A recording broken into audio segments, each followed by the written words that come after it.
बच्चों अभी तक जो है हमने हमारी कोशिका को ऊपरी तरीके से देखा, बाहरी तरीके से देखा। सबसे पहले तो हमने देखा कि उसकी खोज किसने की है। किसने खोज की थी? हमारे रॉबर्ट भैया ने उसकी खोज की थी।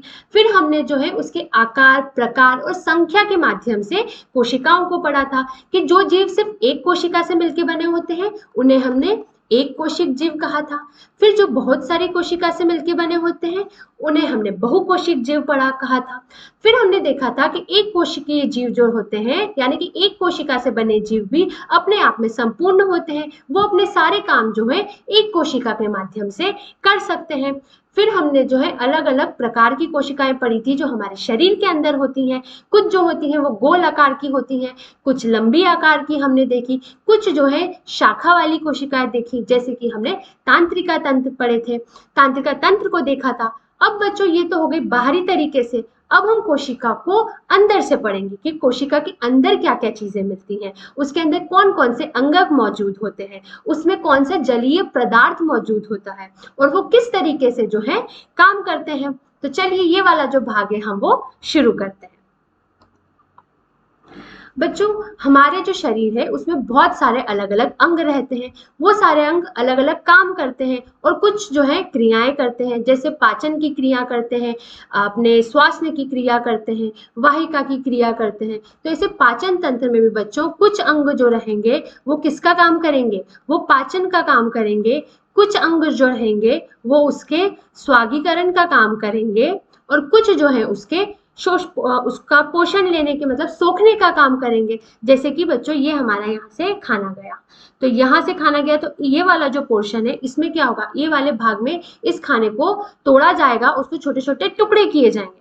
फिर धीरे धीरे जो है वो खाना हमारा पेट में जाएगा, उसमें जो है वो बहुत सारे अलग अलग प्रकार के उसमें जूस डाले जाएंगे और उस खाने को जो है मिक्स किया जाएगा। फिर धीरे धीरे आंतों और बड़ी आंत और छोटी आंत के जरिए वो जो है उसके पोषण तत्व जो है वो कहाँ जाएंगे, वो हर एक कोशिका तक पहुंचेंगे। तो ये काम जो है अलग अलग अंगों ने किया है, मिलकर किया है, यानी कि अंग प्रणाली ने किया है। अब बच्चों ऐसा ही जो होता है वो हमारे पादप कोशिका में होता है। जो हमारे पेड़ होते हैं, पेड़ पौधे होते हैं, उसमें जो है हमें खनिज पदार्थ कहाँ से मिलते हैं? मिट्टी से मिलते हैं। तो खनिज पदार्थ मिट्टी से पेड़ तक कौन पहुंचाता है? हमारे जो है जड़ें पहुंचाती हैं। और जो है पानी भी कौन पहुंचाता है? जड़ें पहुंचाती हैं। तो इस प्रकार से अलग अलग अंग जो है वो अलग अलग काम करते हैं। अब बच्चों ऊतक क्या होते हैं, यानी कि टिश्यूज क्या होते हैं, ये भी हम पहले एक बार देख चुके हैं। हम फिर से एक बार इसको दोहरा लेते हैं। क्या देखा था हमने कि सबसे पहले हमारे अणु रहते हैं। बच्चों जीवित हो, निर्जीव चीज हो, कुछ भी हो, किससे मिलकर बनी हुई होती है? अणु से मिलकर बनी होती है। सबसे छोटी चीज, जो छोटी से छोटी चीज भी जो है वो किससे मिलकर बनी हुई है? वो अणुओं से मिलकर बनी है।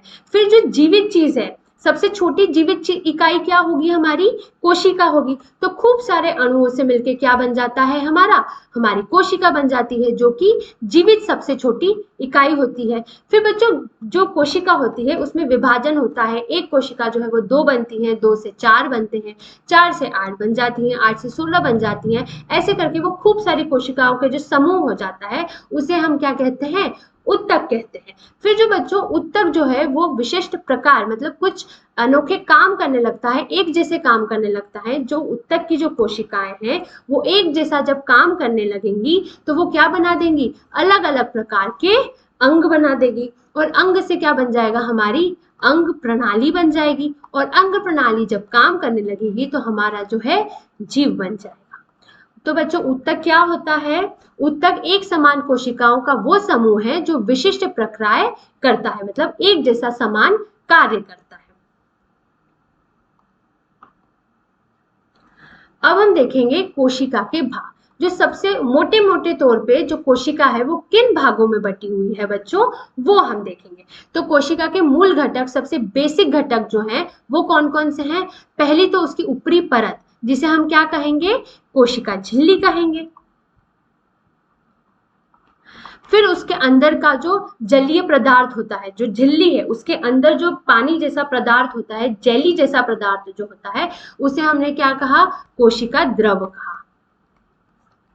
फिर उसके बाद हम देखेंगे केंद्रक, यानी कि जैसे बच्चों हमारा जो शरीर है किससे कंट्रोल करता है, कौन इसे पूरी तरीके से नियंत्रित करता है, हमारा दिमाग करता है। ऐसे ही हमारी जो कोशिका है उसके सारे काम कौन करवाता है, उसका मस्तिष्क कौन है, केंद्रक उसका मस्तिष्क है। तो हमारे बेसिक कंपोनेंट कोशिका के सबसे मूल घटक जो है वो हमने 3 देखे। कौन कौन से बच्चों, एक बार और हम दोहराएंगे। पहला हो जाएगा हमारी उसकी ऊपर की जो है बाउंड्री, जिसे हम क्या कहेंगे, ऊपर की जो उसकी सतह झिल्ली, जिसे हम कहेंगे कोशिका झिल्ली।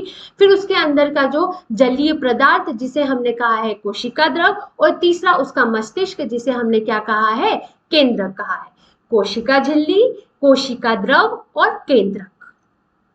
अब इसे हम तीनों को एक एक बार अच्छे से पढ़ लेते हैं, एक एक करके पढ़ लेते हैं। उसके पहले जो है हम एक बार वापस से अपना जो कोशिका है उसे देखते हैं। बच्चों तो ये है हमारी जंतु की कोशिका। किसकी कोशिका है ये, जंतु की कोशिका है। कैसे पता लगाया, क्योंकि ये कौन से आकार की है, गोले आकार की है। तो ये जंतु की कोशिका हो गई। और हमारी जो पादप यानी कि जो पशु पेड़ पौधों की जो कोशिका होती है वो कुछ इस प्रकार की होती है, ऐसी। वो क्यों होती है वो भी मैं आपको बताऊंगी। तो पहले हम हमारी जंतु कोशिका को पढ़ेंगे। तो जंतु कोशिका में सबसे ऊपर जो इसकी ऊपरी सतह है, जो इसके ऊपरी भाग है, इसे हम क्या कहेंगे, प्लाज्मा झिल्ली, या इसे क्या कह सकते हैं, कोशिका झिल्ली। इसका काम क्या होता है बच्चों, इसका काम होता है अपनी जो सुरक्षा प्रदान करना। ये हमारा जो अंदर के जितने भी छोटे छोटे ये इतने प्यारे प्यारे से रंगारंगी से जो अंगक है, इनको क्या करती है, सुरक्षा प्रदान करती है। फिर साथ में जो है ये इसे अपने जो कोशिका रहते हैं इसे आकार देती है, कि इसका जो शेप कैसा होगा, इसका आकार कैसा होगा, गोला होगा कि इस प्रकार से होगा, ये कौन सोच के बताता है, कोशिका झिल्ली बताती है। तो ये हो गई हमारी कोशिका झिल्ली। क्या किया इसने, आकार दिया और सुरक्षा दी। फिर इसके बाद जो है हमने इसके अंदर का जो ये जलीय पार्ट है पर्पल कलर का, इसे हम पढ़ेंगे। ये क्या हो जाएगा हमारा, नीचे देखो, ये हो जाएगा कोशिकीय द्रव्य, यानी कि साइटोप्लाज्म हो जाएगा। नहीं, फिर बच्चों जो हमारा इसके अंदर का जलीय पदार्थ है, जो इसके अंदर, जिसमें ये सारे अंगक जो है ये बहते हुए डूबे हुए झूल रहे हैं, ये क्या है, ये किसके अंदर झूल रहे हैं, ये कोशिका द्रव यानी कि जलीय पदार्थ है, उसके अंदर ये सारे अंगक मौजूद हैं। ये इसका क्या है, लिक्विड पार्ट है। तो ये क्या हो गया हमारा, कोशिका द्रव। फिर हमने को तीसरा जो पढ़ा था वो क्या पढ़ा था, हमने हमारा केंद्रक पढ़ा था। केंद्रक यानी कि उसे नाभिक भी कहा जाता है। तो ये क्या है, हमारे कोशिका का मस्तिष्क है। ये सारी चीजें बताता है कि तुझे ऐसा करना है, तुझे इस समय ये करना है। ये सारी चीजें कौन बताएगा, हमारा नाभिक बताएगा। अब बच्चों ये तो हो गए हमारे सबसे घटक वाले जो। उससे पहले जो है बच्चों हम एक बार हमारी कोशिका को अच्छे से देखते हैं, उसको पूरा पिक्चर में देखते हैं। तो बच्चों ये जो आपके सामने एकदम रंगारंगीन सी सुंदर सी कोशिका दिख रही है, ये किसकी कोशिका है, ये जंतु की कोशिका है। ये कैसे पता लगा कि ये जंतु की कोशिका है, क्योंकि ये कौन से आकार की है, ये गोले आकार की है। ये हमारे जो पेड़ पौधे की कोशिका से अंतर इसलिए दिखता है क्योंकि पेड़ पौधे की कोशिका कैसी रहती है, इस आकार की रहती है, और उसमें ऊपरी 2 झिल्लियां मौजूद होती हैं। हमने पढ़ा था उसमें एक और क्या मिलती है, प्लाज्मा झिल्ली के ऊपर एक कोशिका भित्ति मिलती है। इसमें वो नहीं है, इसलिए ये जो है कौन सी कोशिका है, ये जंतु की कोशिका है। अब इसमें हमने सबसे ऊपरी सतह है जो इसकी बाउंड्री है, उसे हमने क्या कहा, प्लाज्मा झिल्ली कहा, यानी कि कोशिका झिल्ली हो गई। ये क्या करती है बच्चों, ये हमारी कोशिका को एक तो आकार प्रदान करती है कि किस तरीके का जो कोशिका रहेगी, ये आकार कौन बताता है, प्लाज्मा झिल्ली बताती है। साथ में जो है ये इसको क्या प्रदान करेगी, सुरक्षा प्रदान करेगी, रक्षा करेगी इसकी बाकी दूसरी भी प्राकृतिक आपदा से। फिर हमारा जो दूसरा हमने घटक पढ़ा था वो क्या था, हमारा कोशिका द्रव। ये जितने भी दूसरी चीजें अंगक जो इसमें मौजूद हैं वो किस में तैर रहे हैं, ये एक जलीय पदार्थ में तैर रहे हैं, जिसे हम क्या कहते हैं, कोशिका द्रव कहते हैं। फिर तीसरी हमने देखी थी नाभिक, केंद्रिक पढ़ा था, जिसे हम क्या कहते हैं, नाभिक भी कहते हैं। इसे केंद्रिक भी कहा जाता है और इसे नाभिक भी कहा जाता है। तो ये क्या हो गया, ये हमारे कोशिका का मस्तिष्क हो गया। फिर बच्चों ये अब जो छोटे छोटे से दूसरे सारे खूब सारे जो हमारे अंगक है, इन्हें क्या कहेंगे, जैसे हमारा शरीर है, शरीर में हमारे क्या मौजूद होते हैं, अंग मौजूद होते हैं। ऐसे हमारी कोशिका में क्या मिलेगा, छोटे छोटे अंगक मिलेंगे। तो हमारे अब हम इन अंगक को एक बार पढ़ लेते हैं, इन्हें हम अच्छे से बाद में पढ़ेंगे, सिर्फ आप इन नाम से थोड़ा अपने हो जाए इसलिए हम इसको एक बार देख लेते हैं। तो बच्चों ये इस प्रकार से जो छोटे से मिलेंगे ये होंगे हमारे राइबोसोम। ये क्या काम करते हैं, ये प्रोटीन बनाने का काम करते हैं बच्चों। फिर हमारे ये हो जाएंगे एक लाइसोसोम। लाइसोसोम का काम क्या होता है बच्चों, या तो ये हमारे इसके अंदर बहुत सारी जो है क्या प्रेजेंट होती हैं। फिर बच्चों आते हैं लाइसोसोम। इसमें क्या होते हैं बच्चों, खूब सारे जो है एंजाइम्स मिलते हैं जो पाचन में काम आते हैं। फिर बच्चों ये सारे आपने पढ़े हो नहीं पढ़े हो, आपने एक जरूर पढ़ा होगा जिसे क्या बोलते हैं, माइटोकॉन्ड्रिया। ये आपने मीम्स में जरूर पढ़ा होगा। तो इसका काम क्या होता है, ये हमारे जो कोशिका होती है उसे ऊर्जा प्रदान करती है, एनर्जी। अब भाई काम करने के लिए एनर्जी तो चाहिए होगी ना, ऊर्जा तो चाहिए होगी। तो ऊर्जा कौन प्रदान करेगा हमारी कोशिका को, हमारा माइटोकॉन्ड्रिया प्रदान करेगा। किसके फॉर्म में प्रदान करेगा, एटीपी के फॉर्म में प्रदान करेगा। फिर हमने देखा कि जो हमारा बच्चों केंद्रक होता है, नाभिक होती है, उसमें एक छोटा सा हिस्सा मौजूद होता है जिसे हम केंद्रिका कहते हैं, यानी कि न्यूक्लियोलस कहते हैं। ये जो है बच्चों विभाजन के समय काम आता है।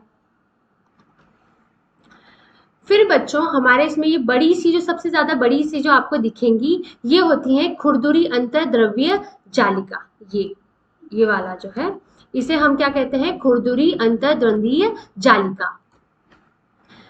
इस पे जो है बच्चों राइबोसोम मिलते हैं। खुरदुरी क्यों कहा जाता है, क्योंकि इसके ऊपर जो है राइबोसोम बैठे रहते हैं जो क्या काम करते हैं, प्रोटीन का काम करते हैं। तो ये खुरदुरी होती है। और जिनमें प्रोटीन नहीं मिलता है, राइबोसोम नहीं मिलता है, तो उसे क्या कहते हैं हम, चिकनी कोशिकीय द्रव्य जालिका। तो ये जो है ये चिकनी हो गई। और ये जो न्यूक्लियस केंद्रक के पास वाली जो जालिका है वो खुरदुरी होती है, क्योंकि उसमें राइबोसोम मिलते हैं। और राइबोसोम क्या काम करते हैं, प्रोटीन का काम करते हैं। और ये न्यूक्लियस के पास यानी कि हमारे केंद्रक के पास क्यों मौजूद होती है, क्योंकि बच्चों प्रोटीन अपने आप में बहुत बड़ी चीज हो जाती है प्रोटीन बनाना। तो अपना जो न्यूक्लियस है, केंद्रक है, वो सबसे जरूरी काम जो है वो अपने आसपास रखेगा, ताकि जो है वो उस पर अच्छे से ध्यान रख सके। इसलिए खुरदुरी वाली जो होंगी वो हमेशा केंद्रक के आसपास रहेंगी। तो हमने क्या क्या पढ़ा बच्चों, एक तो हमने पढ़ा प्लाज्मा झिल्ली, दूसरा हमने देखा कोशिका द्रव,